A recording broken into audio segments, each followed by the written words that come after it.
Good evening from Jerusalem and good morning, noon, wherever you are in the world.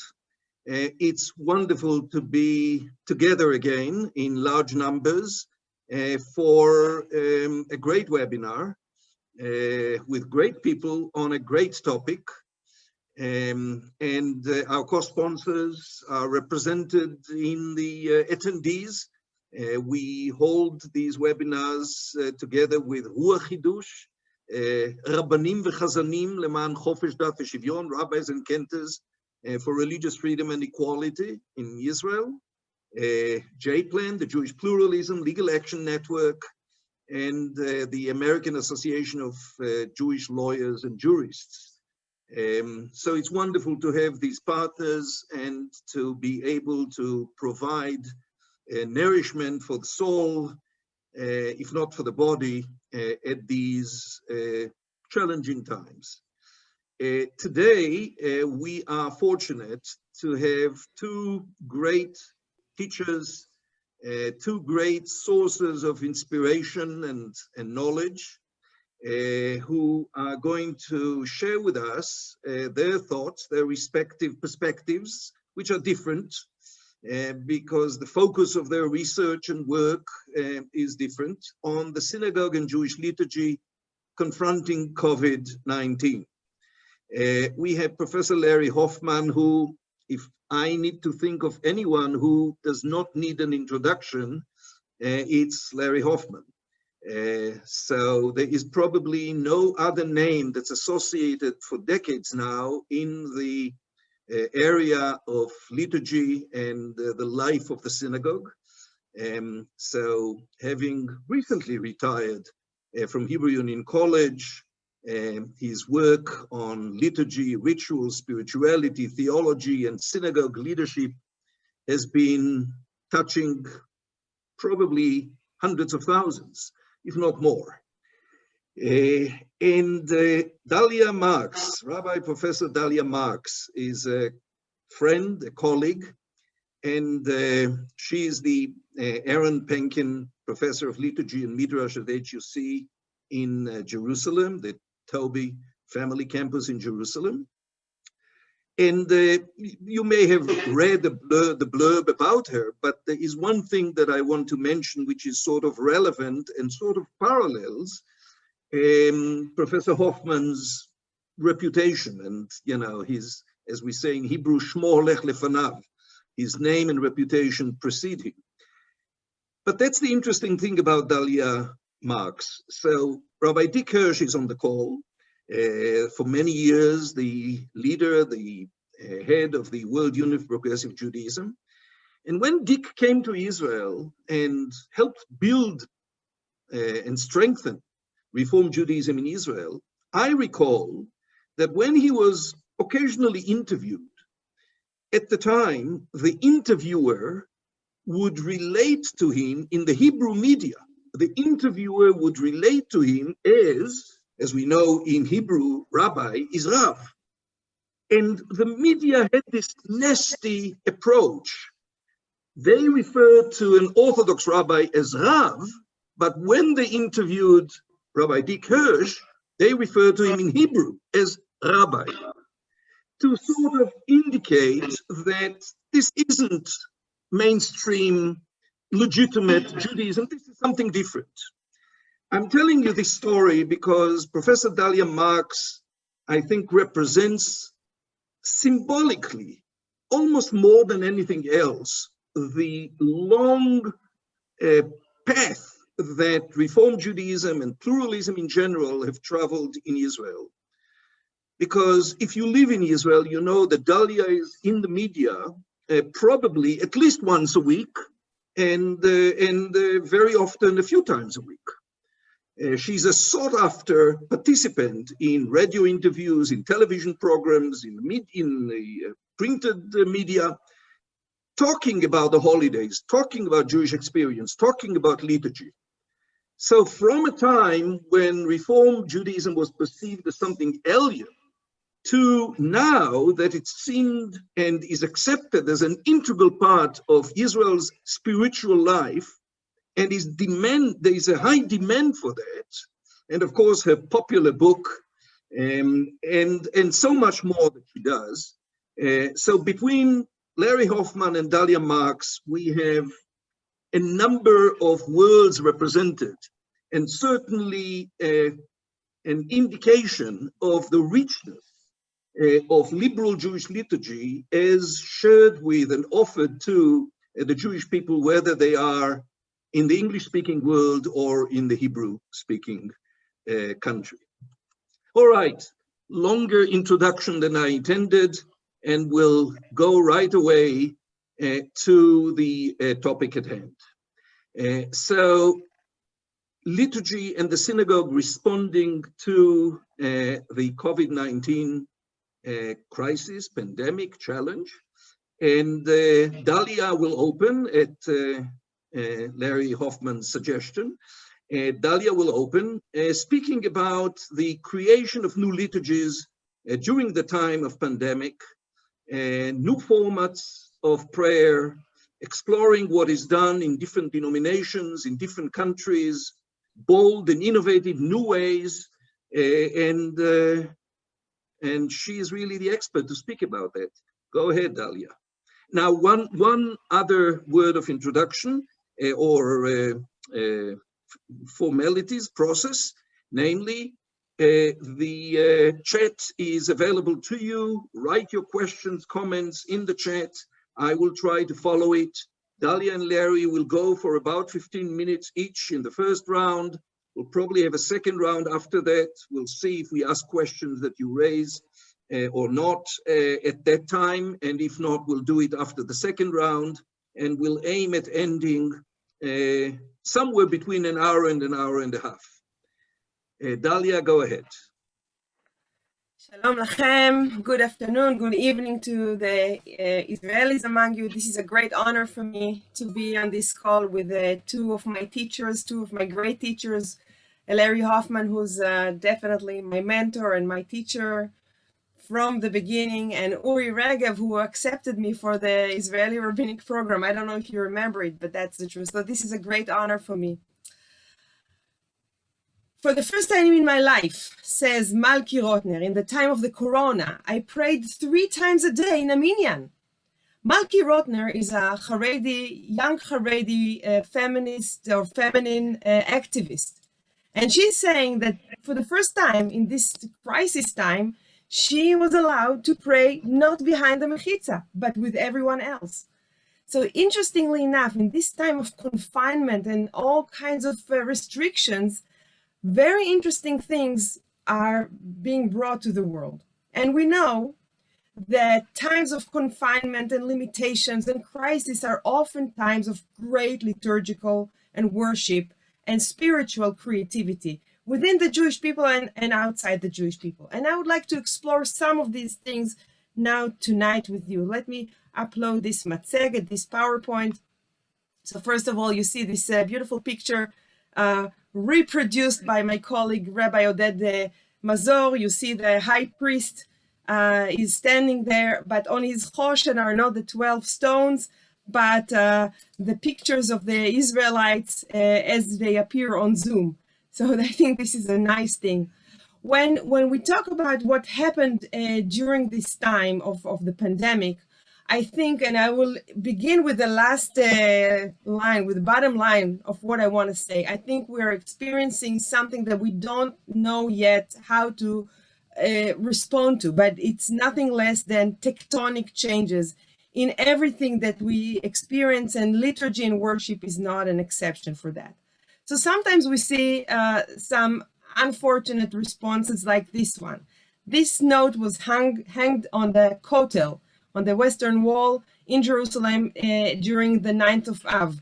And it says, "Dear women, due to the circumstances and the critical importance of keeping distance between the people, we had to allocate also the Ezrat Nashim, the women's section, for the men. We appreciate your understanding." So sorry, women, but stay at home. We need this space for the men. So we see on one hand a greater deal of separation between men and women. We see a great deal of suppression of women rights to pray and to worship in some denominations within Judaism. But we also see, on the other hand, some very interesting nesting experiences that also occur. So this is, for example, a picture from Jerusalem. This is a minyan mirpeset, as they call it, a balcony minyan. We also have a yard, a courtyard, and the minyanim, and all kinds of ways of praying together, very creative ways of praying.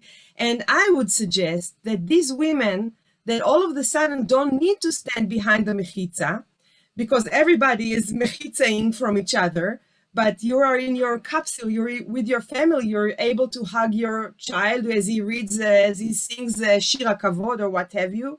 I don't think these women will necessarily rush back behind the mechitza when this crisis is over. So I think there are very interesting things lying ahead in terms of the way we will worship. And of course, I didn't mention it yet, but we need to mention also the Zoom ways of worship. And I want to share with you a short clip that my dean, Rabbi Naama Kelman, the way she right at the beginning of this crisis proposed for people to say the priestly benediction together. Let's hope that I managed to get it right here. And here it is. It's Kol HaNeshama. תנסו לגעת, Do you hear me? תנסו לגעת בחלון או אפילו באצבעות, אוקיי? כולם? She's asking everybody to touch the windows. Everybody is being a priest. ביחד. Everybody with me? לגעת? אסתר, איפה את? אני פה. יפה. אני רוצה לראות את האצבעות שלך. כן.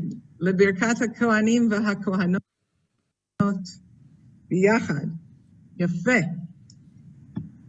Who says you can't touch בזום? מי אמר שאי אפשר לגעת? ביחד. יפארכך אדוני וישמרך. יאר אדוני פניו אליך ויחונך.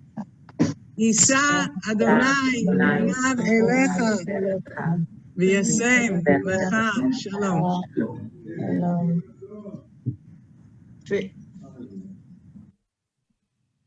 I think this is a very touching moment where people who can't really meet together and everybody's in their home, but nevertheless they can pray together. And here's the great paradox that COVID-19 presented to us. On one hand, we feel that when many of us, people who like to pray or like to daven, who like to be in a keilah, in times of crisis, the first thing we want to do is to be in a keilah, to be together and to pray. And this is exactly what is deprived from us. So this requires from us all kinds of creative ways of understanding what is actually tefillah. What are we doing when we're praying? What is our relationship with the divine? What does it mean to be in a keilah, in a community? And how we understand the legal aspects behind tefillah. Yeah, what are the halachic requirements? So we already saw quite at the beginning, just before Passover, a group of North African rabbis, Orthodox rabbis, allowed to have the silent Zoom Seder. That is to say, to open the Zoom before the Chag begins, but then to have a Seder together with family members who cannot attend the general Seder together. That, of course, created all kinds of objections and all kinds of threats against these rabbis and whatever.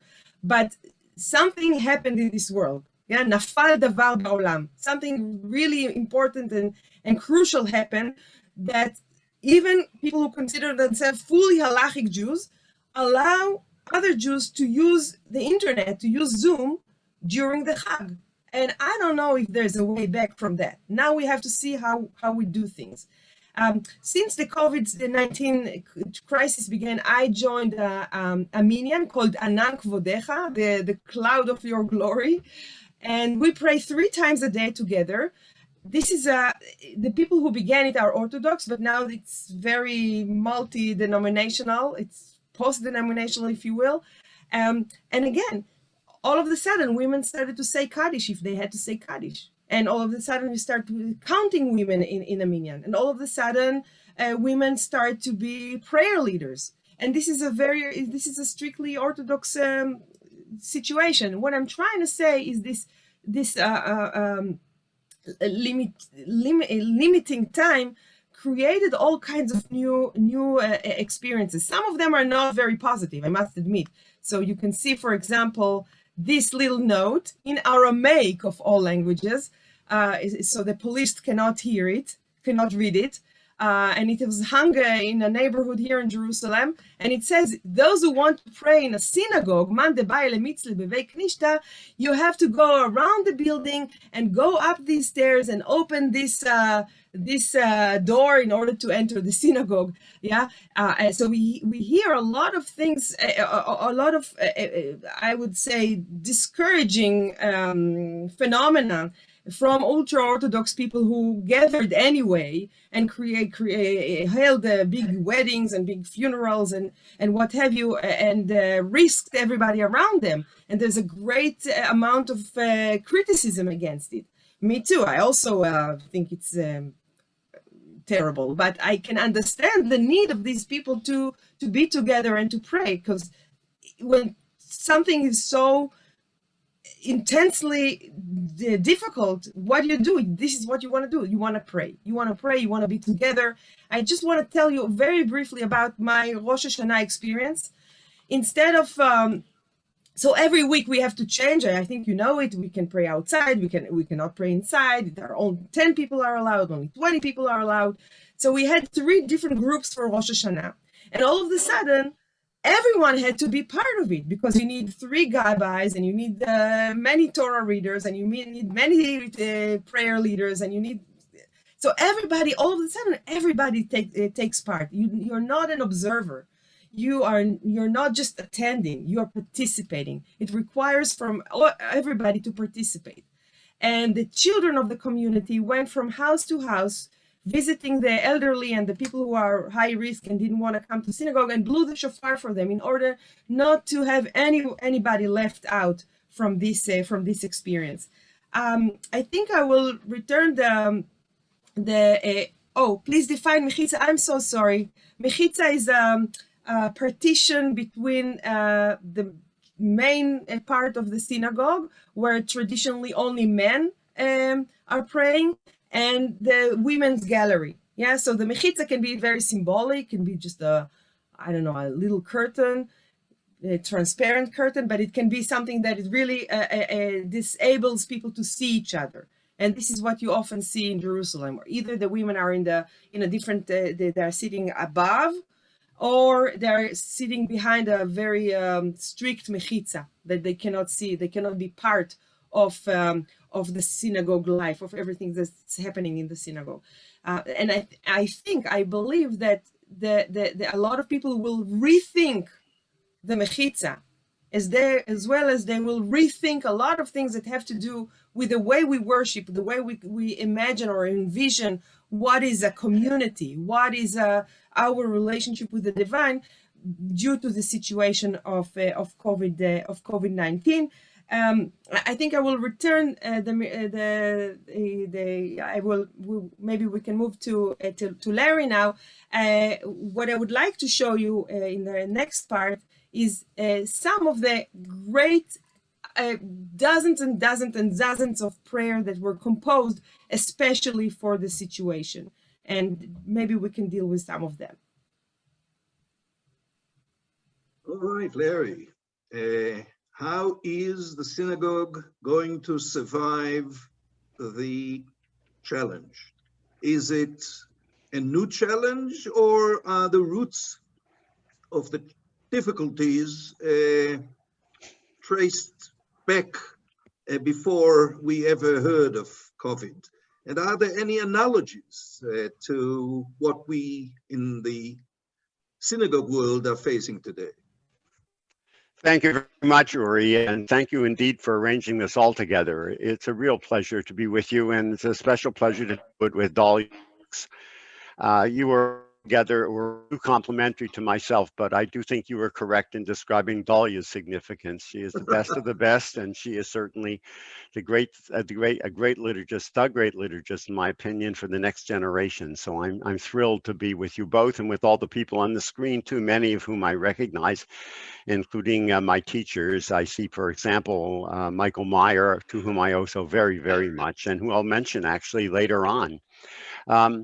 I want to thank you, Uri, for putting this together, and I want to step back, and my part of the program is to actually not talk about particular prayers or even particular liturgical changes, which Dalia knows more about than I do, though I could add much from this side of the world as well.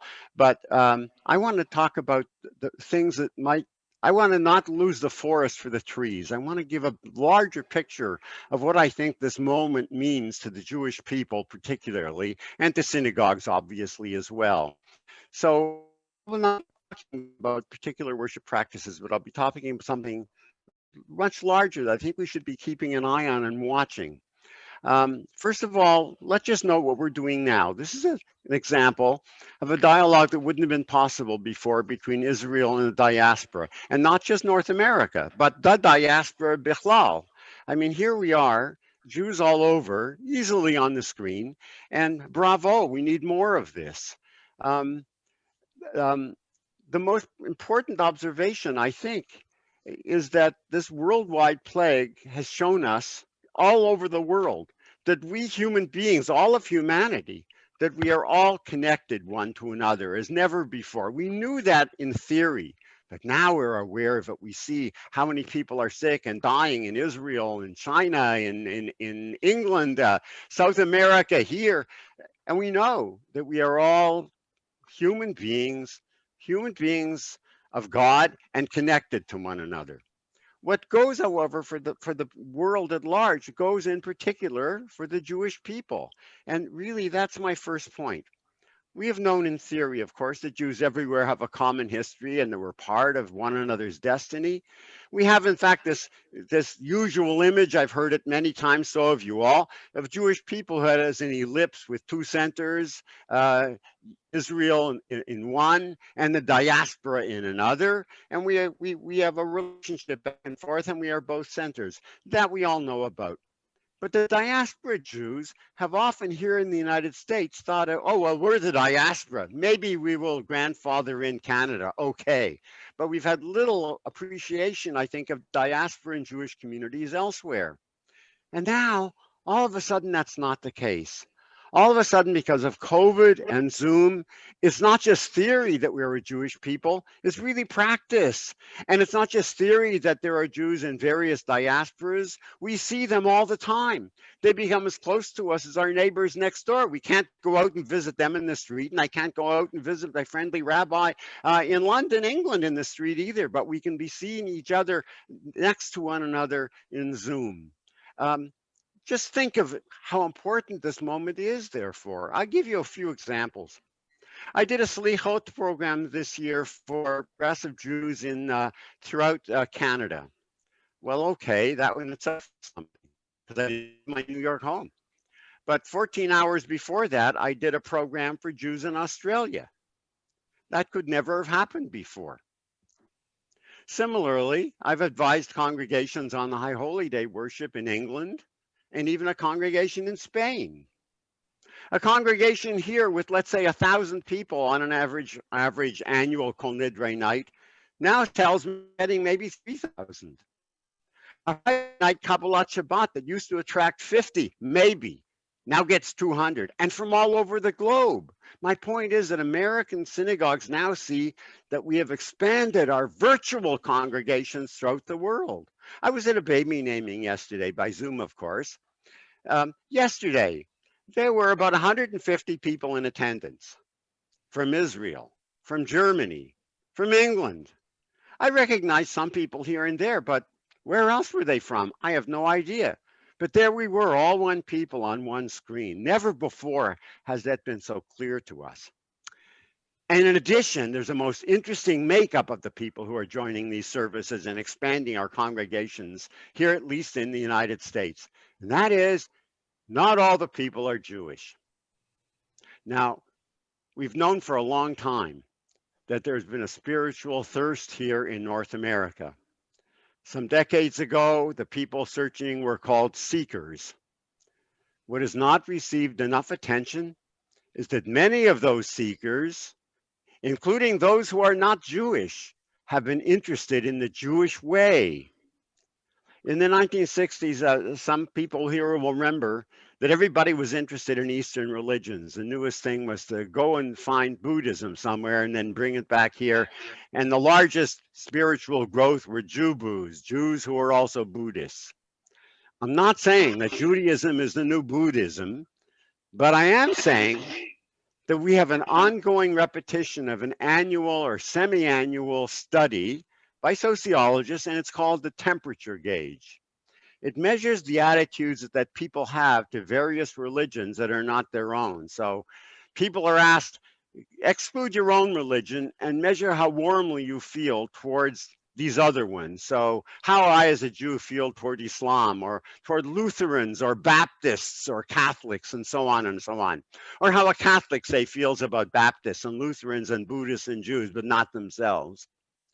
And here's the interesting thing, year after year, and including this year, when Judaism is included in the list to Catholics or Buddhists or Episcopalians, it turns out that they all feel more positively towards Judaism and Jews than any other religion. Now think of that, that's quite amazing. What it means is that there is more curiosity about Judaism than ever before, both because people are leaving wherever they came from and because they're looking for some other kind of address. So anecdotally, at least, and I have no actual studies to back up the phenomena, but anecdotally, it seems we are getting large numbers of people who are not Jews logging on to synagogue services. So my lesson is that Judaism has a spiritual message of importance for people in general, people who are not born Jewish, but who are attracted to becoming Jewish. And here's the thing. Again, I have no large study to prove it. I have only a small study that a couple of students did once. I won't describe it now. If you ask me later, I will. But the study demonstrated that Jewish peoplehood is part of that attraction. What attracts non-Jews to Judaism is in part belonging to a group with a common history and destiny. Now, we've known all of this too for some time, but we've not made the most of it. And in fact, we have not always welcomed it. We have made it difficult, in fact. We do have, of course, this great outreach in the United States and in Canada. But the fact of the matter is, many people feel that we are still a closed shop, a place where newcomers may not be so welcome. And one of the lessons of COVID is that we ought not to be like that. We really need to welcome outsiders more than ever, especially knowing that they are interested in Jewish peoplehood. This study that I mentioned before, it showed that Jews who leave Judaism here in the United States, I can't predict other places, but here in the United States, Jews who leave Judaism often do so because they are looking for discussions of God. And they fault their rabbis and their synagogues for not dealing with God. You can go to synagogue a long time and not talk much about God. But when Christians convert to Judaism, they are often attracted by peoplehood, by the worldwide community of depth and purpose that the Jewish people offers, which churches lack. All right, so my first point then is our rediscovery, not just in theory, but in actual Zoom squares, side by side across a screen of Jewish peoplehood worldwide. But especially I find it interesting about diaspora communities, because we in the United States anywhere have always felt strongly a connection to Israel. That's never been in doubt. But we have not appreciated what draws different diaspora communities together. And for the first time, it is as if we have one large diaspora no longer divided by the arbitrary national boundaries. COVID is bringing the diaspora together in a way that we've never seen before. And I've added this openness that Zoom gives us, even to people born not Jewish, shows us that we may have more people interested in Judaism even than we ever knew. One woman says, I was afraid to go to a real synagogue, but on Zoom, hey, it's easy and I like it. My second point is that this is even a broader picture. My second point is that I think we are living now in what is just the third great revolutionary era in Jewish history. Now, by revolutionary era, I do not mean the noisy kind like the French Revolution or even the American one, but the quiet, ideological kind of revolution in thought that over time changes the way we see the world. In our case, I mean a quantum leap forward in terms of how we conceptualize what Judaism is. I will repeat that. I think we are in an era now when we are able to reconceptualize what Judaism is. I'll say later, but I'll say it now in advance. This has been going on for some time now, but under the radar screen, and we haven't been forced into it. COVID is forcing us into it. I'll get back to that, but first, what do I mean by the two prior revolutions? So everybody knows the first revolution was the rabbis. I mean, that goes without saying. We are all rabbinic Jews now. We're all rooted not just in Tanakh, but in the Bible, that is, but in Tanakh, the Bible is interpreted by Talmudic tradition. I mean, this is par for the course. We know this. A Haredi rabbi and I are miles apart. I mean, hardly do we have anything to say to one another in a way, but actually we both read Talmud, we both quote Midrash, we both pray from a Siddur and a Machzor. We have the same literary canon, the same calendar, and the same basic practices. Limud, study, tefillah, prayer, and they are all rabbinic. So far, so good. A recognition of the second great revolution I owe first and foremost to my teacher who was here, Michael Meyer. When I first encountered Dr. Meyer's books, I read them avidly.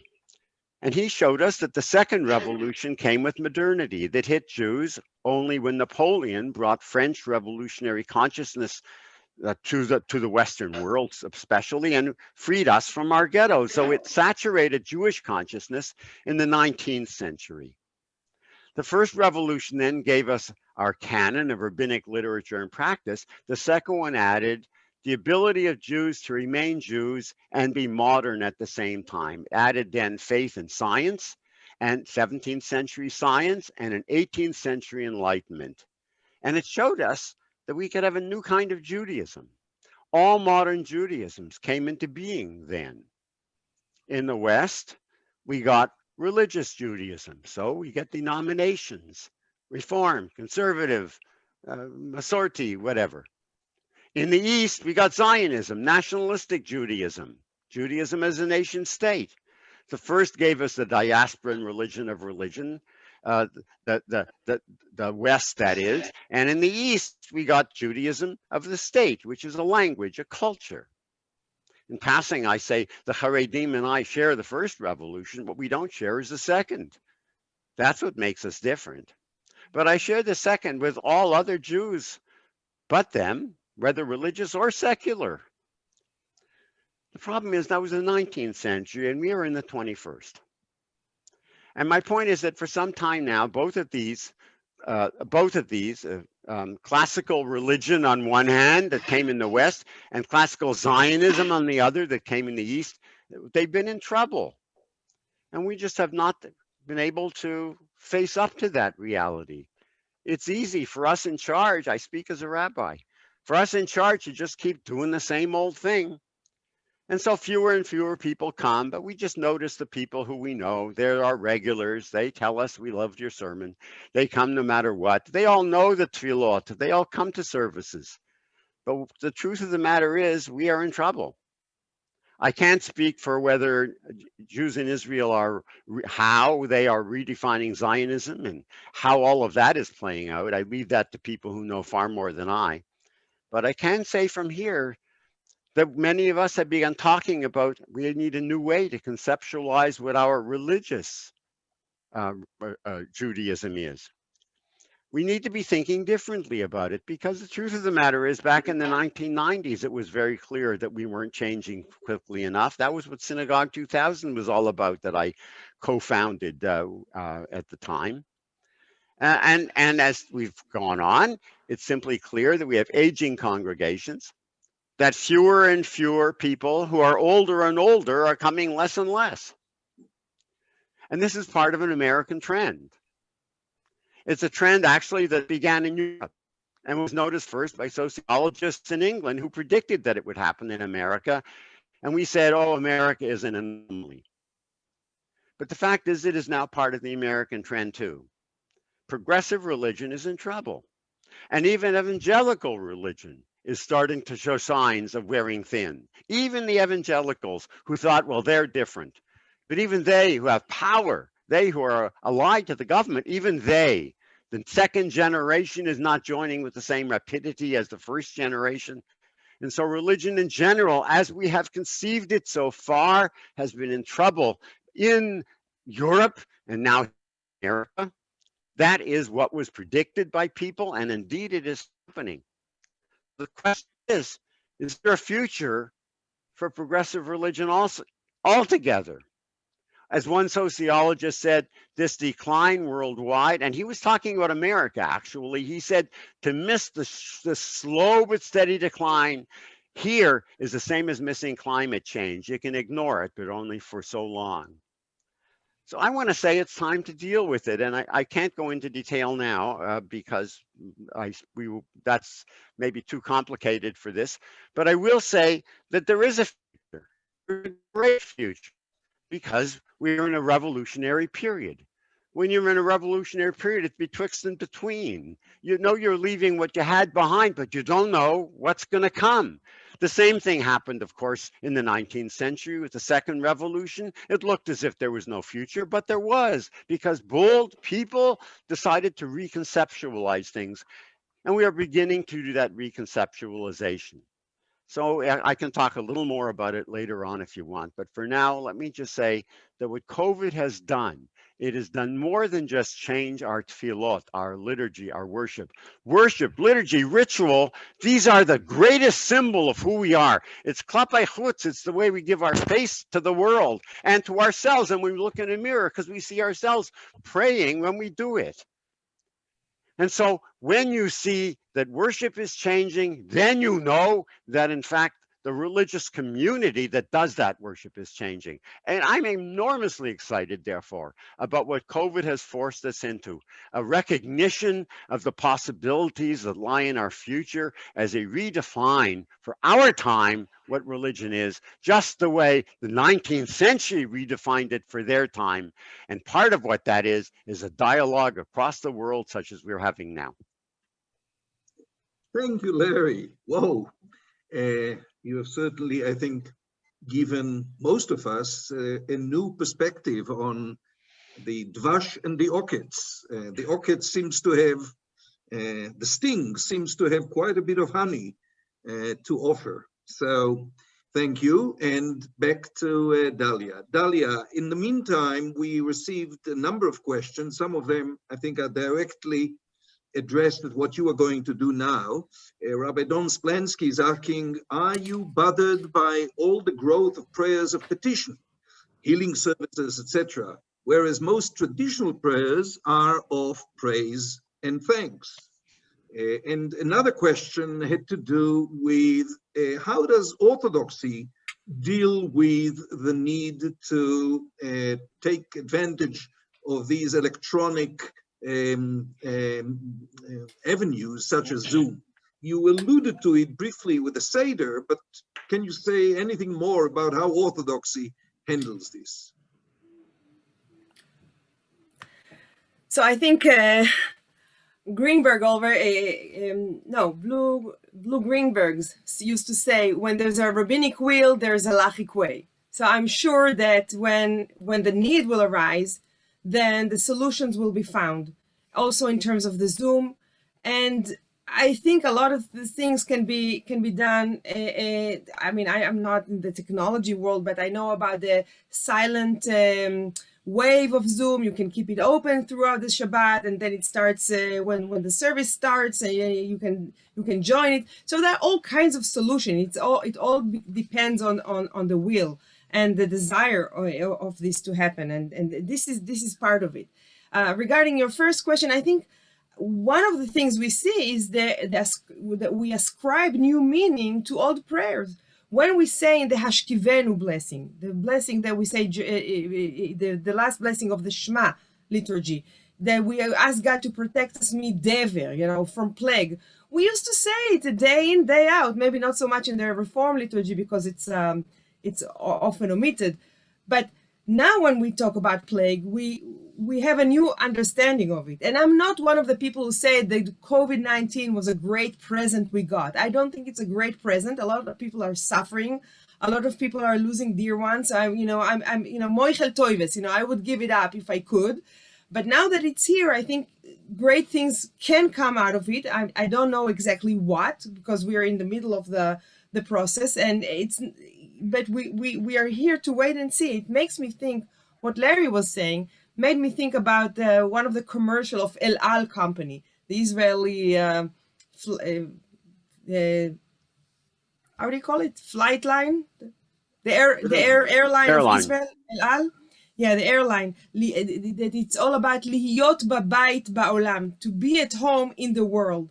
So in a way, what COVID-19 causes us to do, and Larry was talking about the diaspora in Israel and bringing a lot of people on the same screen, but I think for a lot of people who normally don't think about the world and the international or universal ramifications of what we do, a lot of people, even in the Orthodoxy, are creating prayers and acknowledging the fact that all of us are in it together. And I think this is a new understanding that you wouldn't find even a year ago, that it cannot be the case that we in Israel will be okay and outside there's going to be a raging disaster. We're all on it together. So we have to pray for the welfare of the humanity and the welfare of the world. And I also agree with what Larry said about it's much easier for people to attend via Zoom. In Israel, we have a different problem. In Israel, even going to a synagogue, entering a synagogue, any kind of a synagogue, is a political act.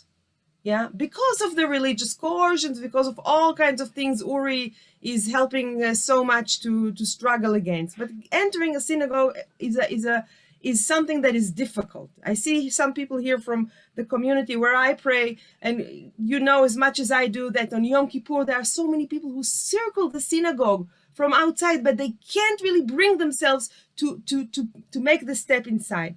Now, when you're on Zoom, nobody needs to see you. Yeah, you're at home, you're safe, and you can attend without much, exposure, if you will.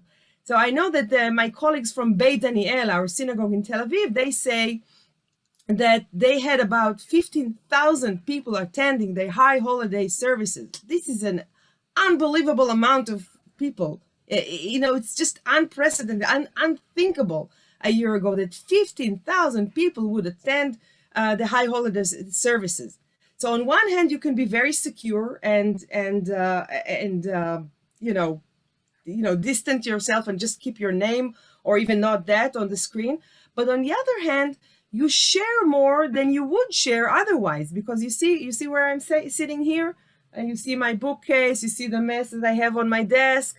Maybe my dog will enter in a second and will disturb us. So people kind of invite you to their homes, and that's also something that changes the game altogether. I don't know, Larry, if we wanna show Uri, if we want to show some examples of the services or the prayers. Yes, definitely. That actually was a specific question. Can you start in this round giving some examples, concrete examples of innovations in liturgy? All right, so let me share with you a beautiful project that HUC actually created. It's called Scriptions, Jewish Thoughts and Responses to COVID-19. And the people who are behind it are Elliot Kleinman, Leah Hoffman, and Michael Marmer. And you can see that it is divided into 3 parts: descriptions, inscriptions, and prescriptions. And my part was actually to write about Jewish new prayers that were composed. And this is an interesting thing, because you can see from all denominations, from secular Judaism, secular synagogues to ultra-Orthodox synagogues. Everybody is creating prayers. So you can see this, you can find it online also, all kinds of prayers. I just want to show another example before we delve into a We'll send a link to it with a follow-up email to all those who registered. Very good. I want to show, before I delve into a specific prayer, I want to show you another example. This is an American project, Bait, and they created Megillat COVID, a COVID scroll, offering 5 different readings for Tisha B'Av. One of them is actually by Rabbi Sonia Pilz, Rabbi Dr. Sonia Pilz, that Larry was talking about her baby naming, her son's baby naming, which took place yesterday. So she created a whole new lines of lamentation for Tisha B'Av. But let me show you a text. I hope that the quality of the text will remain also in the English. The translation was done by Rabbi Michael Marmor, and this is a text created by Bini Talmi of Keilat Nigun Halev in the Jezreel Valley in Nahalal. And let me read just one verse in Hebrew, and then we can read the translation, and you can find it all on, as Uri said, you're going to get the link. It's called Ashrei Yoshvei Betecha. Happy are those who dwell in their home or your home, which gets a completely different understanding when we're talking about COVID-19. גולי גילם שלא באשמתם, האסורים המרותקים אשר גורשו מעבודתם, המובטלים החרדים למכור פרנסתם, האבות והאימהות שעם ילדיהם בביתם, שמזונם מיטת מנחה על דלתם, נפשם יוצאת לבני משפחתם, etc. I will move now to the translation, but I think you can hear the musical quality of the text in Hebrew. So happy are those who dwell in your house. Obviously, this is a take on Psalm 145, but from a very different perspective. Exiled from joy through no fault of their own, imprisoned, confined, banished from work, the unemployed, anxious about their source of income. Well, you can see the Hebrew is much more poetic, but translation is translations. I mean, it's a beautiful translation, but it is a translation. Fathers and mothers at home with their children, whose very wish for food must be met at home. They yearn for members of their family, none of whom can to their home, can come to their home to be with them. Their only comfort is through the wonders of the computer screen, robbed of community as they offer heartfelt prayer of healing. Hear, O Israel, and bless those who are weary and on their watch, the medical and security teams straining beneath the yoke of their duties. Give us hope that the grim will pass and that the institution of state will return to sanity. May borders of hope separating people from people within their land opened. May peace among the nations be sought, and may the instruments of war disappear. Yeah, you see, they're taking the situation of COVID, but they make it a much larger question of a desire for change. Yeah, and this is something we see in Israel now in a very, very prominent way with large-scale demonstrations that we see every week. And this is something that we have not experienced since, I think, the beginning of the 80s with the first Lebanon war. So there's a desperate desire of change, and it is manifested through the liturgy. But as Larry said, it's not the liturgy per se. The liturgy is the shofar through which it is heard. Let me just read the final few lines. The old walk is supported in this, and may a new comradeship grow in the world, recovering from the death of many, when the rebudded tree yield only good in abundance. For the song of simplicity and humanity has not reached its end. At time, people will rise from their beds and beat a path of their future. The old will walk supported in the streets. Of course, he's citing the Zechariah, the prophet. The young will return to their celebration and their songs, and their goodness will shine through. God of the lonely and the isolated, Elohei abodedim ve'amevudadim, hear their prayer. So this is an example of a prayer that was composed for the COVID situation.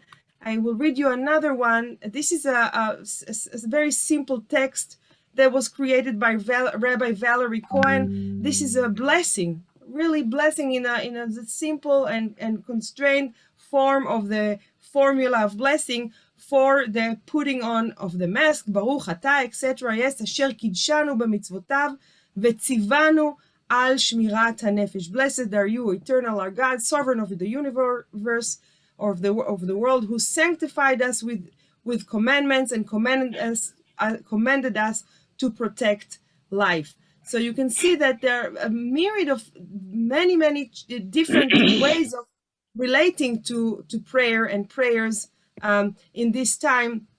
I only gave you 2 examples, but I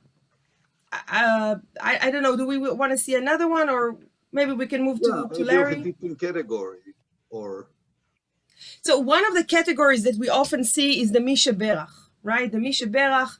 This is a genre of prayers that is recited while the Torah scroll is out in the synagogue, and this is considered a time of special nearness between us and the divine. It's called Et Ratzon. It's a time of special intimacy between us and God, and this is the time when we really pray for everything that we really care about. So this is the time that we pray for the sick and for the welfare of the soldiers, and for the state, and for everything that is needed for us. And a lot of prayers were composed for this moment.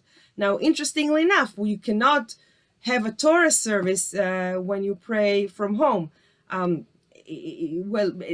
a certain time, even the rabbis could not be in the synagogue. You know, everybody's prayed in their own home. So you had to kind of imagine or envision the Torah service and these prayers that accompanied it. So in a way, the prayers that accompanied the Torah service became the main theme, and the reading of the Torah became supplementary, if I may call it this way. Just before the end, I want to show you a parody of the vidui that was done by an American cantor, but maybe we'll stop here. Cantor, he's a comedian, Larry Chestnut. Oh. And actually, I've seen him for the first time at the HUC-JIR conference. He's very funny. He's not a cantor? No. Okay, I'm sorry about that. All right. But let's turn to you, Larry. One question is, so this was a great expression of optimism that both you and Dalia expressed, but what have we lost? Asks, well, it's here somewhere. Neil Gold, yes, Rabbi Neil Gold. Rabbi Neil Gold. All right, so what have we lost, he is asking, and you know, over the course of these 7 months,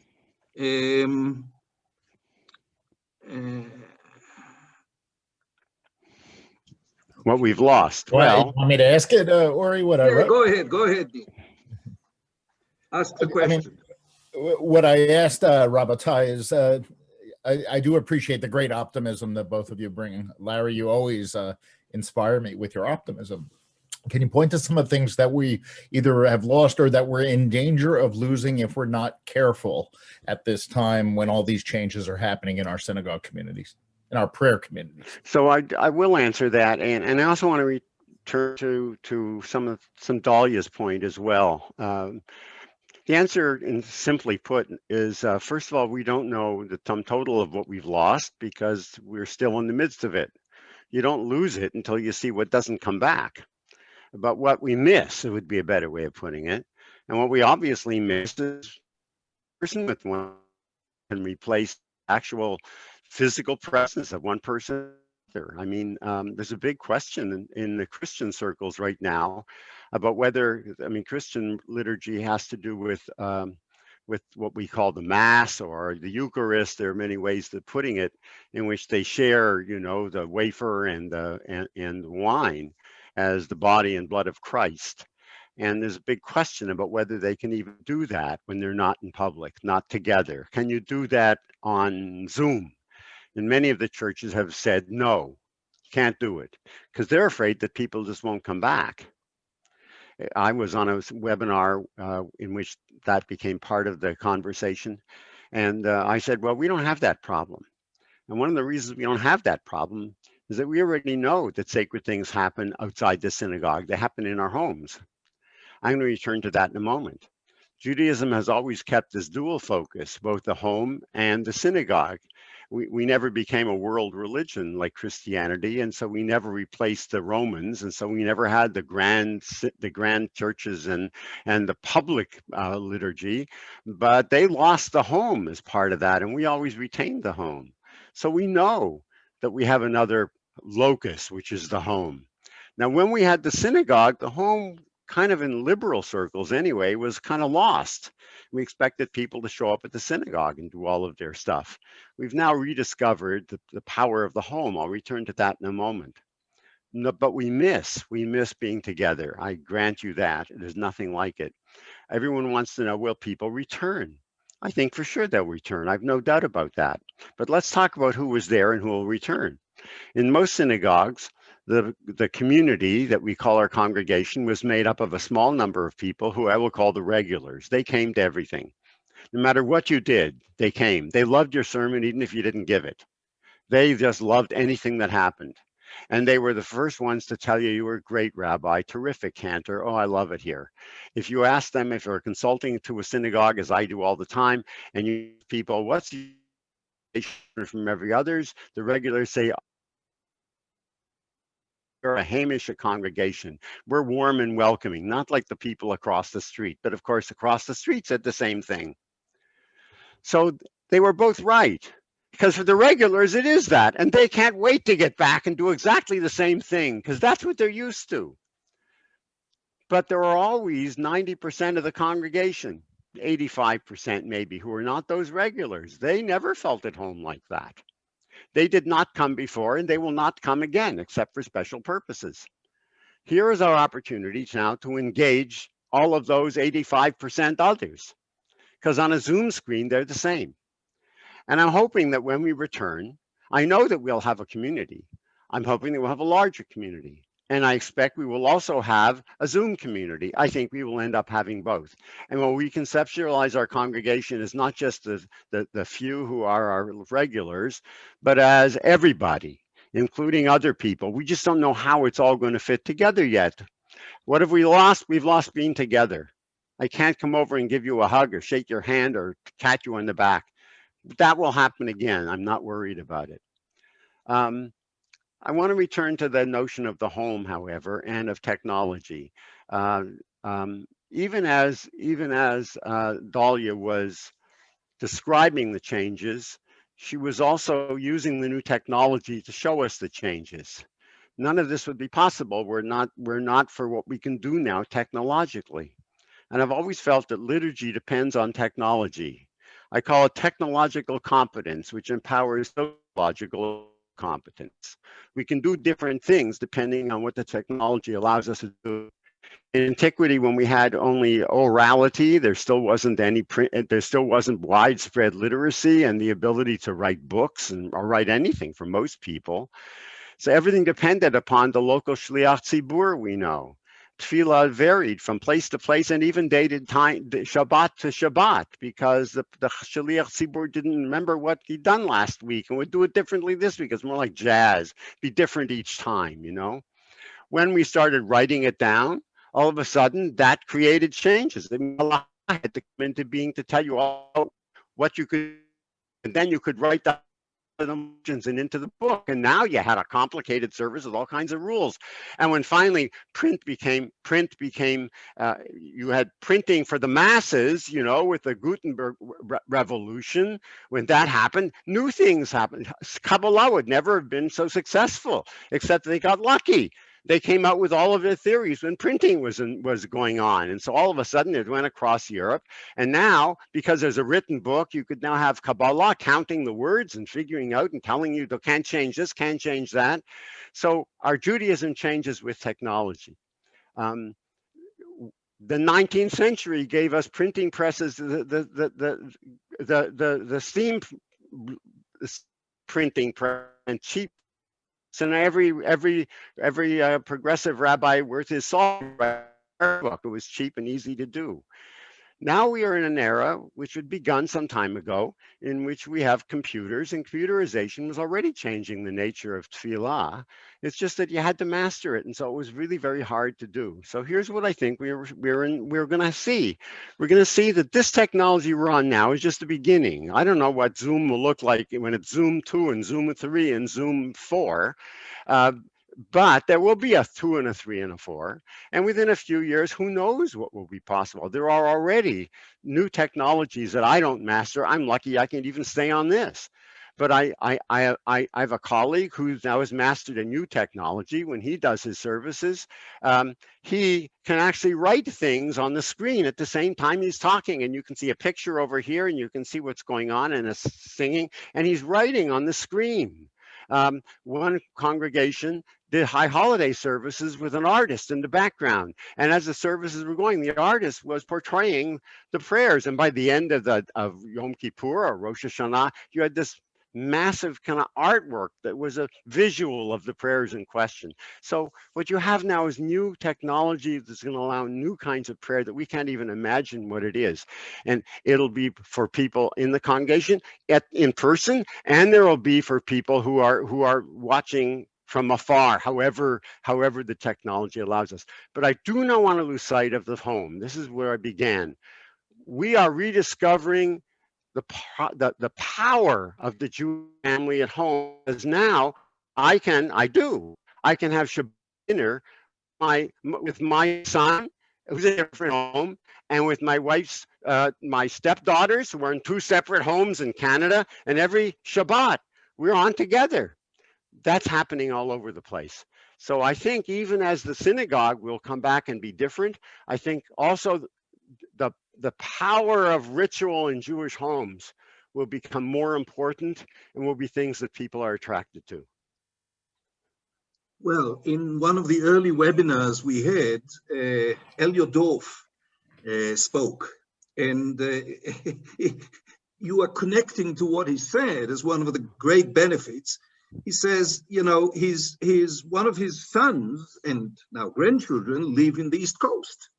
They haven't been together for over 20, they haven't been together for the Seder for over 20 years. And now for the first time, they actually could be together, celebrating the Seder. And the comment here spoke about the advantages for the homebound, for the infirmed, and the access that this provides people who couldn't enjoy participation before. All right. We just will continue for a few minutes. What we'll do is, there are a number of questions. What I'll do is I'll collect the questions and send them to you, Larry, and to Dalia. And if you will agree to record a response to whatever questions you think require or justify a response, when we send the follow-up email, we'll send it along with your brief recording of specific responses to questions that we didn't have a chance to ask. So one question to you, Larry. One of the questions was about the Gentiles. You spoke about the attraction of Judaism to Gentiles, and you spoke about peoplehood. So the question was, can you say a little bit more about it? Do they want to be part of the peoplehood? Do they express interest in participating in services now through Zoom or whatever? Well, I think the attraction of Judaism to people who aren't Jewish is enormous, and I think it pays for us to think about it for a moment. What is it that they're looking for? I mentioned peoplehood because that's very high on my agenda of what Judaism is, but there are other things as well. vast numbers of people, I think, are looking for something that has a connection to the transcendent, a connection to history, a connection to the whatever it is that's greater than ourselves. And Judaism has that, but it has it in a very interesting way. We have that without giving up science. Judaism, I mean, appreciates science. And the people who are looking are more educated than ever before. So we're reaching a point where more, rather than fewer people, will have a college and a even a postgraduate degree. And they're looking for people, they like study. They actually like learning. So if you want to find a spiritual significance that goes with learning, that's us. So I think one of the things that attracts us, I mean, I mentioned peoplehood, but also what attracts people is that we appreciate science. We believe in secularity. We know we can exist in secularity. Look, the churches wonder if they can, but they're used to having, I don't want to overdo this. It would not be fair to draw a sharp critique. I don't mean to criticize churches, but in general, it could be said that for churches, it was harder to live in secularity because they were used to living in a Europe that was all Christian. If you were a Jew living in Europe, you knew that you lived in a foreign environment. And so when it was secular, so what was the difference? The fact is, even when it was religious, it was secular in Europe in many ways. We just ignore it, but it was officially religious. So now it's officially secular. But so what? We can live in that. So there are people who are somewhat secular, somewhat looking for something greater. They want to believe in study. They are people of the mind, but they also appreciate the notion that we have a history, a long history of having something to say and great texts. And as I say, we live in a world, a modern world. Let that be light and nice. Now, what peoplehood offers is a way to the transcendent that even a secularist can appreciate. Now, if we are only an ethnic people, a closed shop, you got to be born Jewish, you got to have Jewish blood, and so on and so forth, then we may as well read ourselves back to the Middle Ages. We're far beyond that point now. We are at the era, I'll say just very briefly, that what governs Jewish peoplehood more than anything else, I will say, is the conversation. There is such a thing as a Jewish conversation through the centuries. And in fact, if I were to redefine Judaism for our time, I would say that Judaism now, we are living in an age of identity as opposed to ethnicity. And that means with identity is marked, among other things, by what conversations excite you and what you want to talk about more than anything else. Judaism becomes a conversation, and we have a conversation that is utterly massive, and we have a conversation that allows for doubt and it allows for questioning. So I think what we have is a peoplehood that's governed by an age-old conversation that takes place around the world and that has within it the experience of many, many different sorts of people. And I think all of that is what is attractive to people who are not Jewish. Thank you, Larry. I have to say, listening to you, I don't understand why people retire. But that's a different webinar. Dalia, and this will be the closing of our webinar.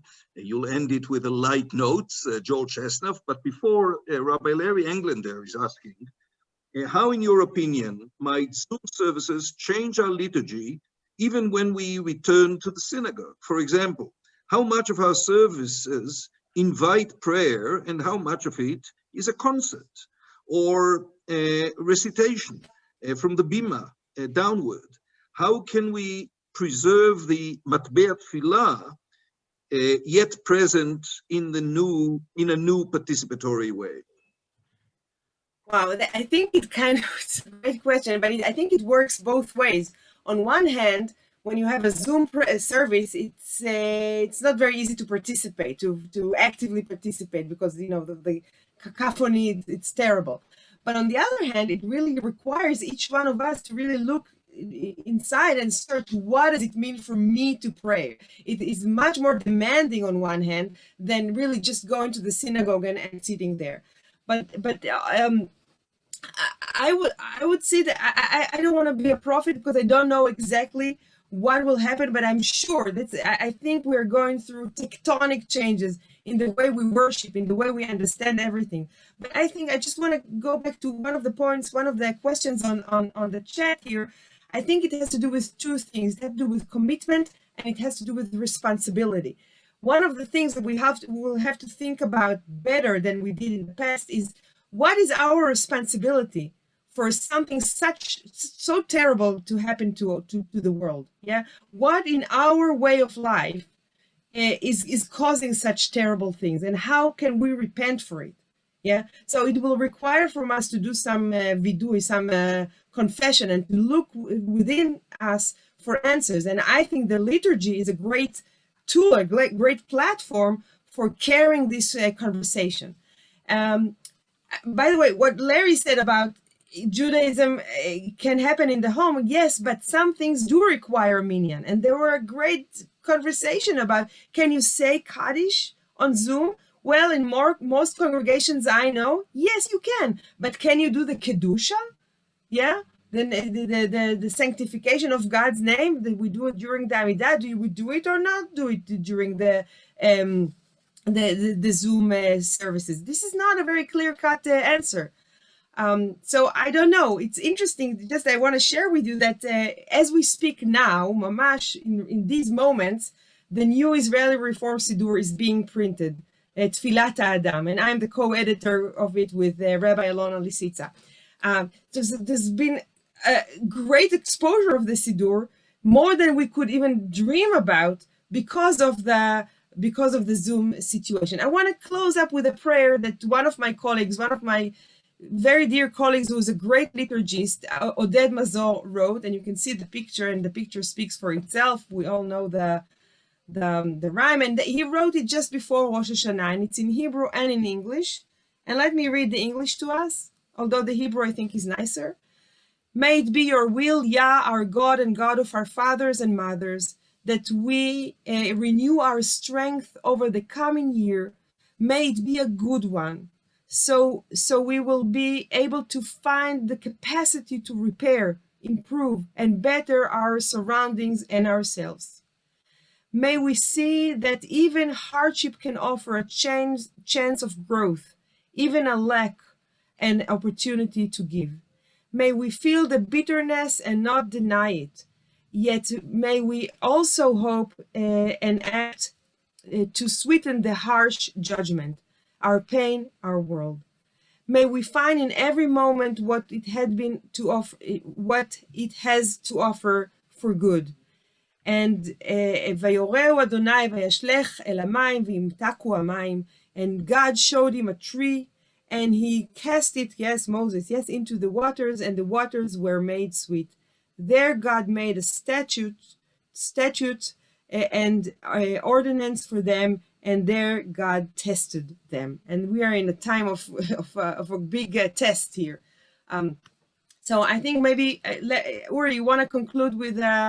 just before Joel Chestnut's piece, so we'll put together the questions and comments that were written on the chat, share them with Larry and Dalia, and see if they want to provide further insights that we didn't get a chance to raise in the webinar. We'll send you the text that Dalia was quoting from, including her article, and Larry's blog post on some of the issues that he has discussed. And in a day or two, we'll announce what the next webinar is going to be.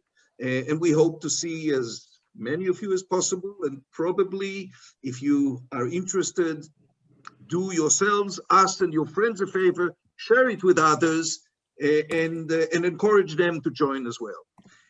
So with a light note, we'll finish this webinar. Thank you, Larry. Thank you, Dalia. Thank you, all of you, colleagues, friends, activists, lawyers, etc., who have been with us. Thank you, Ori. Thank you.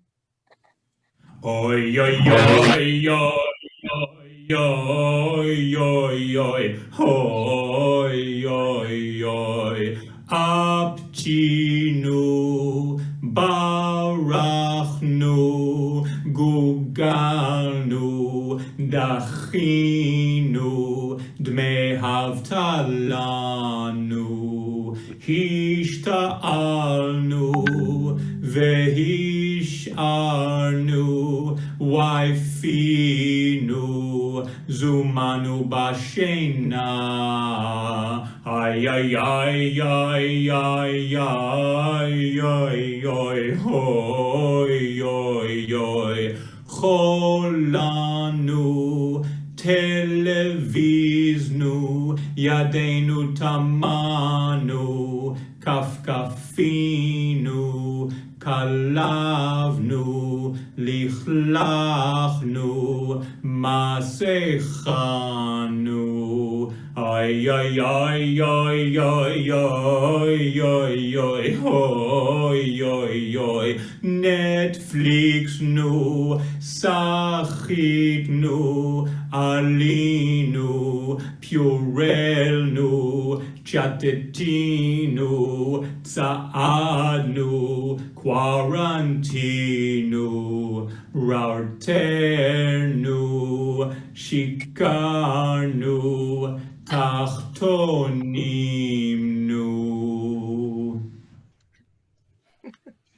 All right. Shalom to you all until the next time. And, well, good luck tomorrow. What can I say? Thank you, Ori. If you haven't done so, go out and vote. Ori, what was his name? What was the presenter's name? The video? Joel Chestnov. Joel Chestnov? Yes, we'll send it all to you. Please, thank you very much. That was worth staying to the end for. Thank you